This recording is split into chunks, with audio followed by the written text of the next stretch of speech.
Hello everyone, welcome to the Street Crime UK YouTube channel. Thank you for joining us. Please don't forget to like, share and subscribe for more content. Today we look at one of the most dangerous gangs to ever exist in the UK criminal underworld. A gang that became so infamous that a TV show was recently made using the name of their gang and was incredibly successful. The Peaky Blinders were a street gang that were based in Birmingham, England, and one that operated from the end of the 19th century to the early 1900s. The group, which grew out of the harsh economic deprivations of working class Britain, was composed largely of young men that were lower to middle classes. They used their many unlawful activities, mainly robbery, violence, racketeering, illicit bookmaking, and the management of gaming, to gain social influence. Members of the Peaky Blinders gang wore a signature outfit that stood out that included tailored jackets, lapel overcoats, button waistcoats, silk scarves, bell-bottom trousers, leather boots, and peaked flat caps. The Peaky Blinders' dominance came about from brutally beating rival gangs, such as the Sloggers, a gang with whom they fought regularly for territory within the city of Birmingham and its surrounding districts. The gang held control of the streets of Birmingham for nearly 20 years and held a firm grip in the criminal underworld of Birmingham until sometime around 1910, when a larger gang called the Birmingham Boys, which was led by the well-known gangster Mr. Billy Kimber, had overtook them. However, even though the Peaky Blinders gang had disappeared by the early 1920s, the name of Peaky Blinders became a popular synonymous slang for any street gang wanting to gain a notorious reputation within the criminal underground of Birmingham. In 2013, the name of the gang was reused for a BBC television series which was entitled Peaky Blinders. The series, which stars Cillian Murphy, Paul Anderson and Joe Cole, is a crime story about a fictional crime family that was operating in Birmingham City, and the setting was just after World War I. The origins of the gang's name, Peaky Blinders, is said to be derived from the gang members' practice of stitching disposable razor blades into the peaks of their flat caps.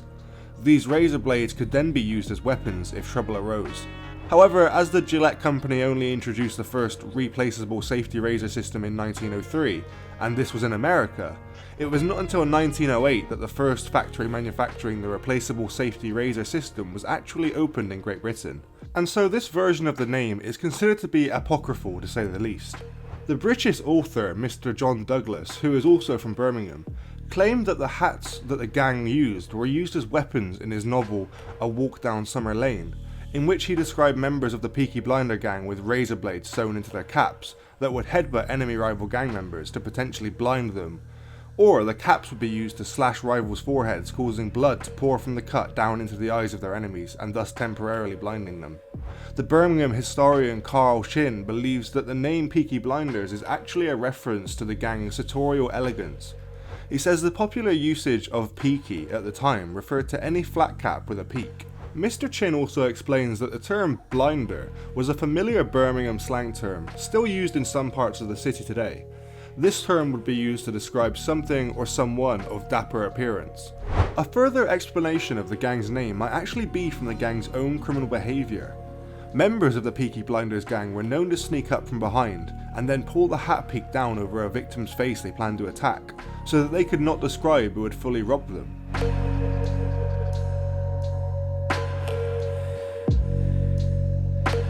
Thomas Gilbert, a powerful member of the gang, had economic hardship and poverty at the time in England and had led to a very violent youth subculture, especially in the streets of Birmingham. Poor youths who were hungry and looking for some way to make a living frequently robbed and pickpocketed men who dared or had no choice but to walk on the streets and slums of Birmingham. These robberies were often executed through brutal assaults, savage beatings, fatal stabbings, and sometimes even manual strangulation.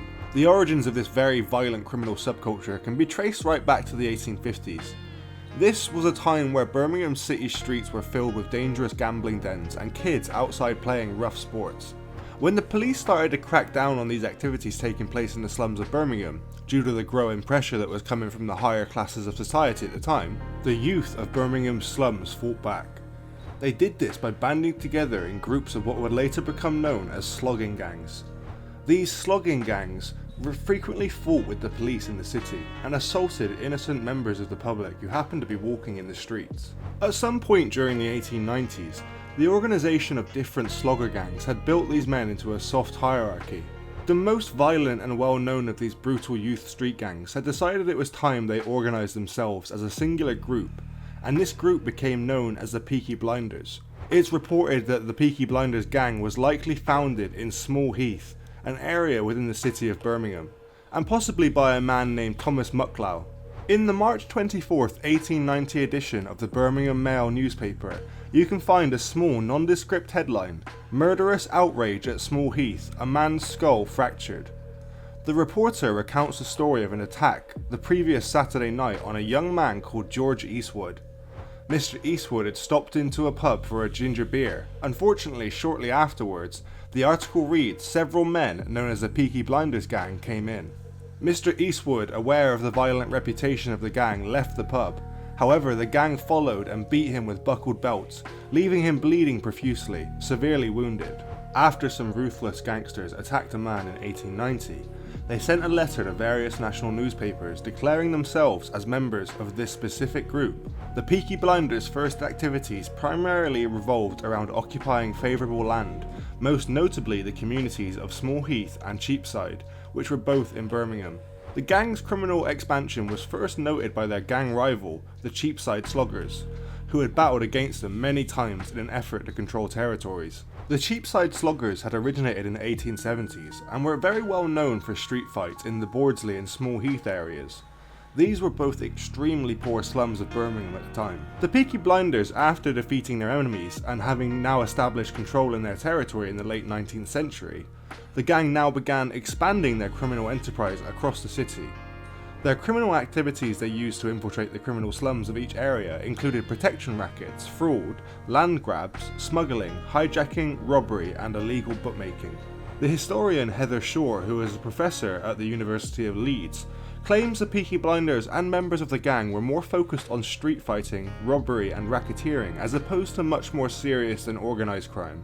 The gang was known for its brutal violence, but not only on innocent civilians walking the streets of Birmingham, also on rival gang members and police constables. Gang wars between rival gangs frequently erupted in Birmingham City, which often led to fights and death brawls and fatal shootouts. The Peaky Blinders were also well known for deliberately attacking police officers in a practice which has become known as constable baiting. Constable George Snipe, who was on duty in Birmingham, was killed by the gang in 1897, and Charles Philip Gunter, who was also killed by the gang in 1901. Hundreds more officers were injured, and some had even left the police force because of the unprovoked violence which was being inflicted on officers on a daily basis. As the violent attacks rose around the city, the term or name Peaky Blinder became a generic term being used for any young street criminal that resided in the city of Birmingham. In 1899, an Irish police chief named Mr. Charles Houghton Rafter was contracted in to try and enforce local law in and around the city of Birmingham. However, as the police chief soon found out, police corruption and bribery within the police force at Birmingham was at an all-time high, and this only diminished the effectiveness of his attempts to try and enforce the law. For quite some time, this was at least until Mr. Rafter had sorted out the problem of corruption within the police.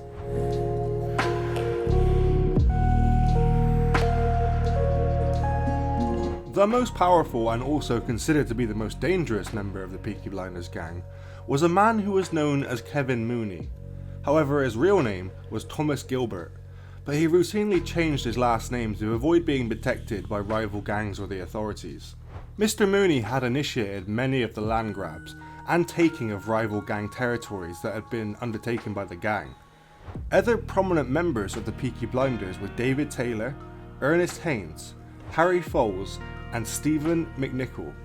Mr. Harry Foles, who was also known by his criminal associates as Babyface Harry, was arrested when he was 19 for stealing a bicycle in October 1904. Mr. McNichol and Mr. Haynes were also arrested at the same time as Mr. Foles.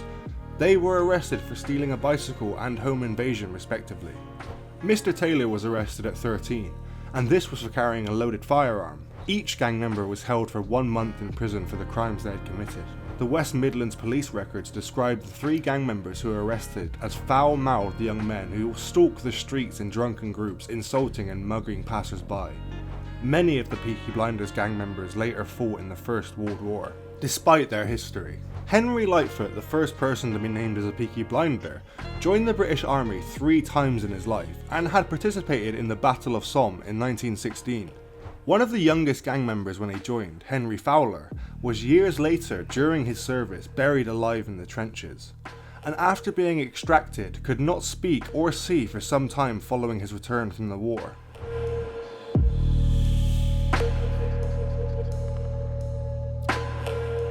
In addition to guns being used by the Peaky Blinders, they also like to use an assortment of melee weapons.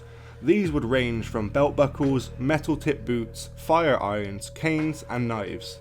Percy Langridge, another notorious gang member, had used a knife to stab Police Constable Barker in the June of 1900s. The gang liked to keep firearms and were known for carrying Webley revolvers, and they were not afraid to use them. The gang had used a Webley in the shooting and killing of a Summerhill gang member. The shooting had been committed by a Peaky Blinder gang member, William Lacey, and this took place in September of 1905. The Peaky Blinder gang members frequently wore tailored clothing. This was something which was uncommon for contemporary gangs to wear at the time. Almost all gang members wore a flat cap and an overcoat, but the Peaky Blinders wore tailored suits, usually with bell-bottom trousers and button jackets. The wealthier members of the gang were known to wear silk scarves and starched collars with metal tie buttons. Their distinctive, very smart dress code was easily recognisable by city inhabitants who were mostly struggling to make ends meet. The wives, girlfriends and mistresses of the gang members were known for wearing lavish clothing. Seeing members of the Peaky Blinders' wives and girlfriends wearing pearls, silks and colourful scarves were commonplace during the gang's active years.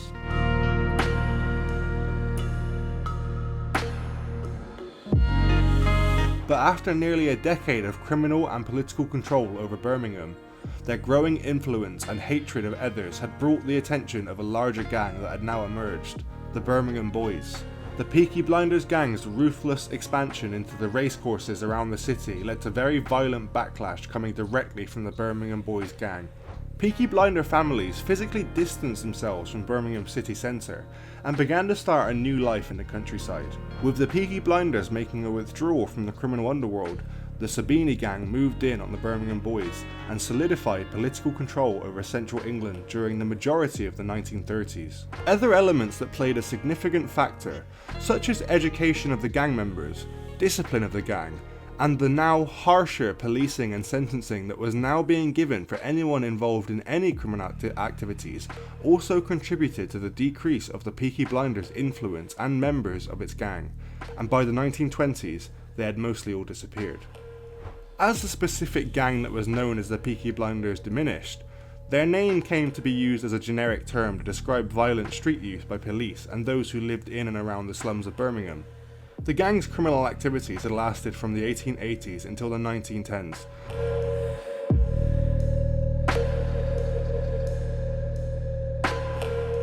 The popular BBC television drama series Peaky Blinders, that were premiered in September 2013, presents a fictional story in which the Peaky Blinders contend in the Underworld with the Birmingham Boys and the Sabini gang, and also follows the story of a single fictional gang that was based in post-World War I Birmingham's Small Heath area.